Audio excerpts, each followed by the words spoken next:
Noong ika-5 siglo, isang lalaking Neanderthal ang nakikipaglaro sa kanyang anak na si Grendel nang bigla silang nilapitan ng hari ng Danelands na si Hrothgar kasama ang kanyang mga sundalo. Ang tingin ng mga mandirigmang ito sa Neanderthal ay troll at naparito sila upang patayin siya, kaya itinago ng lalaki si Grendel sa gilid ng bangin bago harapin ang mga sundalo. Sa kasamaang palad, madali siyang nadaig ng mga sulo at palaso ng kalaban, at nahulog siya sa bangin na naging sanhi ng kanyang kamatayan. Pagkatapos ay nakita ni Hrothgar ang maliit na si Grendel na nagtatago ngunit nagpa siya na hayaan siyang mabuhay at umalis kasama ang mga tauhan niya. Pagkatapos, pumunta si Grendel sa dalampasigan at hinila ang katawan ng kanyang ama, ngunit gaya ng inaasahan, hindi ito gumagalaw.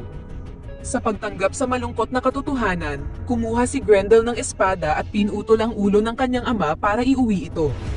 Makalipas ang maraming taon, si Grendel ay naging matipunong lalaki tulad ng kanyang ama. Nasa kanya pa rin ang ulo, at namimiss niya ng matindi ang presensya ng kanyang ama kaya pumunta siya sa tuktok ng bundok at inuntog ang kanyang ulo bilang ritual para sa panunumpa ng paghihiganti. Pagkatapos ay sinimulan niyang maghanap sa lugar hanggang sa natagpuan niya ang maliit na nayon kung saan nakatira si Hrothgar at ang mga tauhan nito. Kinagabihan, sumilip si Grendel at inatake ang sundalo mula sa likuran, mabilis niyang pinatumba ito bago tumungo sa malaking bulwagan. Kinaumagahan, pumasok si Hrothgar sa bulwagan para lamang matuklasan na ang lahat ng kanyang mga mandirigma ay pinaslang at pinugutan ng ulo. Samantala, sa Jeyatland, lumitaw si Beowulf sa dagat at nagmamadaling pumunta sa baybayin kung saan nakilala niya ang isang mangingisda na tumulong sa kanya na alisin ang igat sa kanyang binti. Ibinahagi ng mangingisda ang kanyang hapunan kay Beowulf, na isa palang sikat na bayani. Nagkunwari si Beowulf na wala siyang pakialam sa pakikipaglaban, ngunit naaalala niya ang isang kamakailang labanan kung saan nakapatay siya ng maraming tao sa pamamagitan ng mabilis at tumpak na mga galaw. Sa kalaunan, nakabalik si Beowulf at narinig niya ang kwento tungkol sa mga Danes na nahihirapan sa isang troll, kaya nagboluntaryo siyang pumunta at tumulong. Pinahintulutan siya ng hari ng Jeyatland na isama ang ilang lalaki, at kinaumagahan ay tumulak sila sa Danelands. Habang nasa biyahe, isang maputlang kamay ang umabot sa tubig upang subukang sunggaban si Beowulf, ngunit nakalayo siya sa tamang oras. Samantala, sa Danelands, lumabas si Hrothgar sa kalagitnaan ng gabi at sumigaw para sa tinatawag na troll upang lumapit at labanan siya. Habang abala si Hrothgar, nilapitan ni Grendel ang gwardya at pinatay siya bago tumakas. Nakita siya ni Hrothgar at sinubukang sundan siya, ngunit nawala siya sa kadiliman. Kinaumagahan, labis na nanlumo si Hrothgar sa mga nawala sa kanya dahil napagtanto niyang unti-unting inuubos ng troll ang kanyang mga tauhan para pahirapan siya. Sinubukan ng kanyang asawa na pag-alitan siya upang kumilos siya at gampanan ang pagiging hari na kailangan ng kanyang mga tao. Makalipas ang ilang sandali, ang nayon ay naghanda ng libing para sa namatay na sundalo at nakuha ang atensyon ni Brendan, isang paring Kristiyano. Nanumpa siya na kaya niyang takutin ang demonyo na nanggugulo sa nayon na ito, ngunit hindi siya sineryoso ni Hrothgar. Pagkalipas ng ilang araw, dumating sa Danelands si Beowulf at ang kanyang mga tauhan, at nang makita nila ang paligid, napansin nilang naghihirap na ang nayon. Nakita rin nila si Selma, na isang mangkukulam, ngunit binalaan sila ng mga taga-nayon na layuan siya. Tumakbo si Hrothgar nang marinig niyang narito si Beowulf, na nagsabing ang sikat na bayani ay ipinanganak sa Danelands at umalis noong siya ay 8 taong gulang. Upang ipagdiwang ang muling pagsasama-sama, si Hrothgar ay nagdaos ng espesyal na salo-salo. Siya ay labis na nalulumbay upang makapagbigay ng maayos na pananalita, kaya sa halip ay ang reyna ang nanguna sa pag-inom. Pagkatapos ay ipinangako ni Beowulf na papatayin ang troll bago sila nag-usap ni Hrothgar ng pribado. Nagtanong si Beowulf kung mayroon siyang dapat na malaman, ngunit nanumpa si Hrothgar na wala. Nang gabing iyon, hindi natulog si Beowulf at ang mga tauhan niya para hintayin ang kalaban. Sa labas, lumapit sa nayon si Grendel at nadatnan si Brendan na nagdarasal, ngunit pagkatapos siyang amuyin, nagpasya siyang huwag ito atakihin. Sumunod, nilapitan ni Grendel ang malaking bulwagan at sininghat din ang pinto na naging sanhi ng paglangit-ngit nito. Narinig ito ng mga mandirigma at naghanda sa pakikipaglaban, ngunit nang buksan nila ang pinto, natuklasan nilang umalis si Grendel nang walang pinapatay. Kinaumagahan, inusisa nila si Brendan na sa palagay nila ay nakaligtas siya dahil sa proteksyon ng kanyang Diyos. Pagkatapos, ang grupo ni Beowulf ay umalis para tingnan ang mga burol upang hanapin ang troll, at sa kanilang pag-akyat, halos matamaan sila ng bitag na gawa sa kahoy at sungay ng hayop. Nagtataka sila kung ito ay gawa ng troll dahil ang bitag ay nagpapatunay ng katalinuhan. Pagkatapos ng mahabang paglalakad, nakakita sila ng lugar na nalalatagan ng nyebe, na hindi nila madaanan ng walang maayos na probisyon at kagamitan, kaya bumalik sila sa nayon. Samantala, nagsasaya si Grendel sa paglalaro ng mga bungo ng mga taong napatay niya. Bumalik sa nayon, ang mga mamamayan ay labis na natatakot sa troll kaya pinahintulutan nila si Brendan na bautismuhan sila upang gawin silang Kristiyano, sa paniniwalang makakaligtas sila tulad ng ginawa niya kung sila ay pagpalain. Mas gusto pa rin ni Hrothgar ang kanilang tradisyonal na paganismo, ngunit wala na siyang pakialam kung gumawa ng pagbabago ang kanyang mga tao kung nangangahulugan naman ito na magpapahusay ito sa moral at magbibigay sa kanila ng pag-asa.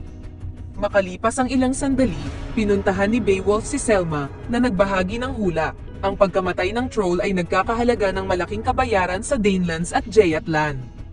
Sa tingin niya ay dapat lang ito sa kanila dahil sa ginawa ng mga Danes sa troll, ngunit hindi niya sinabi ang buong kwento.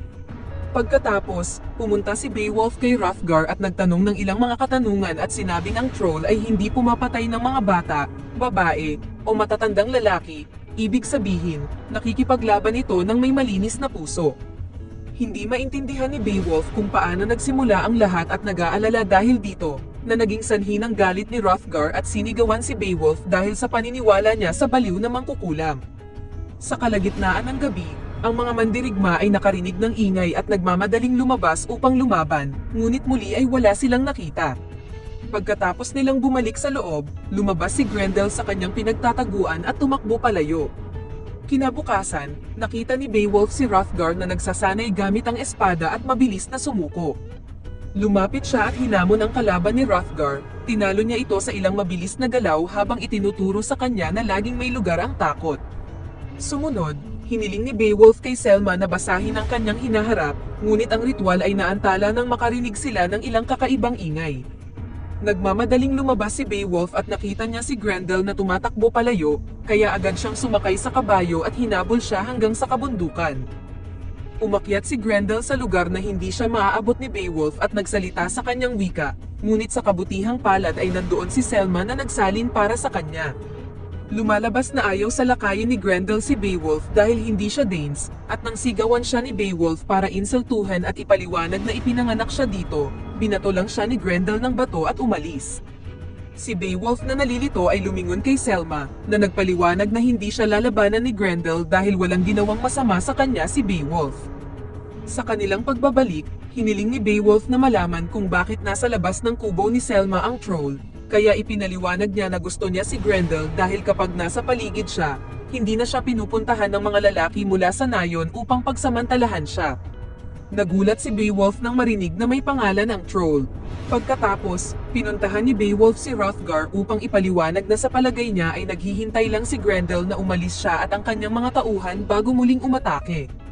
Ganoon din ang iniisip ni Hrothgar at ibinunyag niya na siya ay may sakit, kaya ang kanyang takot sa wakas ay nagtulak sa kanya na tanggapin ang binyag mula kay Brendan. Maya-maya, napansin ni Beowulf na binabato ng mga bata ang isang lalaki, na inaakusahang siya ang nagdala ng troll sa kanila. Pinaalis ni Beowulf ang mga bata at pinasalamatan siya ng lalaki sa pamamagitan ng pag-alok na dalhin siya sa kuweba ng troll. Wala siyang sinabi noon dahil natatakot siya, ngunit ngayon na nabinyagan na siya, pakiramdam niya ay ligtas siya. Iniwan ni Beowulf at ng mga tauhan niya ang kanilang bangka sa dalampasigan at umakyat sa burol, kung saan nakita nila ang kuweba ni Grendel sa bangin. Sinubukan ng isa sa mga sundalo na bumaba ngunit muntik na siyang mahulog, kaya nagpa siya silang babalik na lang mamaya upang kumuha ng lubid para sa kaligtasan. Bago umalis, umihi ang isa sa mga sundalo sa kuweba na hindi sinang-ayunan ng taga-nayon. Sa paglalakbay pabalik, nagulat si Beowulf nang makita ang isang bata na nagtatago sa isa pang kuweba. Habang nalilito ang lahat, inabot ng misteryosong maputlang kamay ang umihing sundalo para hilahin siya pababa, ngunit iniligtas siya ng kanyang mga kaibigan sa tamang oras. Nang gabing iyon, nahihirapan si Beowulf na manatiling gising, at sa tuwing ipipikit niya ang kanyang mga mata ay nakikita niya ang isang pangitain ng batang nasa kuweba na may espada. Kinaumagahan, nalungkot sila nang matuklasan na napatay ang lalaking gumabay sa kanila patungo sa kuweba. Galit na galit, bumalik si Beowulf at ang kanyang mga tauhan sa kuweba at sa pagkakataong ito ay ligtas silang nakapasok dito gamit ang lubid. Ang lugar ay puno ng mga buto at baluti mula sa mga biktima, ngunit wala si Grendel sa paligid. Ang isa sa mga lalaki ay labis na nagalit at hinawakan ang ulo ng ama ni Grendel at sinira ito. Pagkatapos, pumunta si Beowulf kay Selma para humingi ng tulong sa kanya. Nang tumanggi siya, tinalian niya ito at dinala sa burol, umaasang lalabas si Grendel kapag binantaan siya ng kutsilyo. Gayunpaman, walang nangyari, kaya pinakawalan ni Beowulf si Selma at pagkatapos siyang pag-alitan dahil nasa maling panig siya ay iniwan niya ito. Samantala, bumalik si Grendel sa kanyang kuweba at nahanap ang nawasak na bungo. Matapos sumanghot upang matunton ang taong gumawa nito, pumunta siya sa tuktok ng burol at ginawa ang parehong ritual ng dugo upang sumumpa ng paghihiganti. Pagsapit ng gabi, lumitaw si Grendel sa nayon habang natutulog ang lahat at pinatay ang bantay sa labas sa pamamagitan ng pagsaksak sa kanya ng sibat. Pagkatapos ay sumalakay si Grendel sa malaking bulwagan, kaya nagising si Beowulf at ang kanyang mga tauhan. Naganap ang kaguluhan habang sinusubukan ng mga sundalo na labanan si Grendel, na masyadong malakas para maapektuhan ng mga pag-atake ng mga mahinang tao. Hinampas niya ang mga lalaki ngunit hindi niya pinatay, itinulak lamang sila palayo hanggang sa maabot niya ang sumira sa ulo ng kanyang ama. Matapos ibulong ang salitang, "Papa," sa wakas ay pinatay siya ni Grendel para makaganti. Si Beowulf na galit ay tumalon sa likod ni Grendel upang subukang suntukin siya, ngunit inihagis lang siya ni Grendel sa mesa bago nagsimulang umakyat sa kadena upang maabot ang itaas na palapag. Si Beowulf ay tumalon muli sa kanya upang matumba siya at itali ang isang bagay, ngunit sinuntok siya ni Grendel at tumalon palabas ng bintana, para lamang mahuli sa bitag na inihanda ni Beowulf. Ngayon ay nakabitin si Grendel sa kanyang kanang braso, gayunpaman, hindi siya nag-atubiling kumuha ng sibat at pinutol ang braso. Sa sandaling napalaya niya ang kanyang sarili, tumakbo si Grendel at naiwan ang kanyang braso. Tumulo ang dugo niya sa dalampasigan at pumunta sa tubig, kung saan siya namatay at kinuha ng maputlang kamay. Kinaumagahan, ipinaliwanag ni Beowulf na walang ginawang masama sa kanila si Grendel hanggang sa pinakialamanan nila ang kanyang mga gamit, kaya gusto niyang malaman ang katotohanan mula kay Hrothgar. Inamin ng hari na pinatay niya ang ama ni Grendel dahil sa pagnanakaw ng isda at hinayaang mabuhay ang anak dahil sa awa. Pagkatapos, sinundan ni Beowulf at ng kanyang mga tauhan ang bakas ng dugo at natuklasang nagtatapos ito sa dagat, kaya nalaman nilang patay na si Grendel.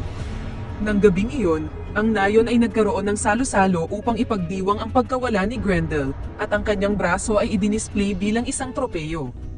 Umalis si Beowulf sa party para bisitahin si Selma at napagtanto niyang nagluluksa ang mangkukulam para kay Grendel. Ipinaliwanag ni Selma na isang gabi, natagpuan ni Grendel ang kanyang kubo at ginamit ang pagkakataon upang pagsamantalahan siya. Mula noong araw na iyon, hindi na siya nito muling ginalaw ngunit sinimulan siyang protektahan laban sa mga taga-nayon. Nagpa siya si Beowulf na subukang halikan si Selma, ngunit sinampal siya nito bilang parusa sa pagtali sa kanya at paggamit sa kanya bilang pain. Sumunod, sinunggaban siya nito at sila ay nagpalipas ng gabi sa pagiging intimate. Samantala, ang nilalang na may maputlang kamay ay lumabas sa dagat, na nagpapakitang ito ay isang sihag. Dumating siya sa nayon at mabilis na pinatay si Brendan bago pumasok sa malaking bulwagan upang hanapin ang braso ni Grendel na nakasabit sa poste, na naging sanhi ng pag-iyak niya dahil anak niya si Grendel. Sa sandaling iyon ay sinundan siya ng mga sundalo, ngunit madali silang itinulak palayo ng sihag at napatay pa ang ilang lalaki bago umalis dala ang braso. Ang lahat ng ito ay nakita ng misteryosong bata mula sa kuweba, na nagmamadaling sinabi kay Selma ang tungkol dito. Parang kilala ni Selma ang bata at pinaalis siya bago pa siya makita ni Beowulf. Kinaumagahan, nakita ni Hrothgar ang nangyaring massacre sa malaking bulwagan at agad na sumigaw para sa aksyon. Si Beowulf at ang kanyang mga tauhan ay nagtungo sa dalampasigan at nakita ang ulo ng lalaki na nakatusok sa sibat, na naging dahilan upang sumumpa sila ng paghihiganti. Naghanap sila sa lugar at pumasok sa kuweba na mukhang maliit sa una, gayunpaman, napansin ni Grendel na nagpapatuloy ito sa ilalim ng tubig. Hinubad niya ang kanyang baluti at lumangoy hanggang sa lumabas siya sa kabilang bahagi ng kuweba, kung saan nakita niya ang bangkay ni Grendel at isang malaking tumpok ng kayamanan. Agad siyang nakita ng sihag at inatake siya, mabilis siyang dinisarmahan bago siya itinapon sa sahig upang subukang patayin siya. Sinubukan ni Beowulf na hampasin siya ng bato hanggang sa itinulak niya ang hag palayo, pagkatapos ay kumuha siya ng espada mula sa tumpok ng kayamanan upang patayin siya sa isang mabilis na hampas. Bigla siyang nakakita ng anino ngunit ito ay ang batang lalaki lamang na may espada mula sa kanyang panaginip, at sa pamamagitan ng pagmamasid sa kanya, sa wakas ay napagtanto ni Beowulf na ang batang ito ay anak ni Grendel at Selma. Pagkatapos, bumalik si Beowulf sa nayon, na nagsagawa ng isa pang libing. Oras na upang umalis siya, ngunit bago yun, binisita niya si Selma, sinabing hindi siya tulad ng iba sa pag-asang sila ay maaaring magsama. Hindi sumang-ayon si Selma dahil pinatay niya si Grendel at lumikha ng isang ulila, kaya hindi siya naiiba kay Hrothgar. Dahil dito, naglagay si Beowulf ng grave marker upang magbigay galang kay Grendel, na nakita ng bata mula sa malayo. Nang maglaon habang naglalayag si Beowulf pabalik sa kanyang nayon kasama ang kanyang mga tauhan, napansin niya si Selma at ang bata na namamaalam ng tingin sa kanya.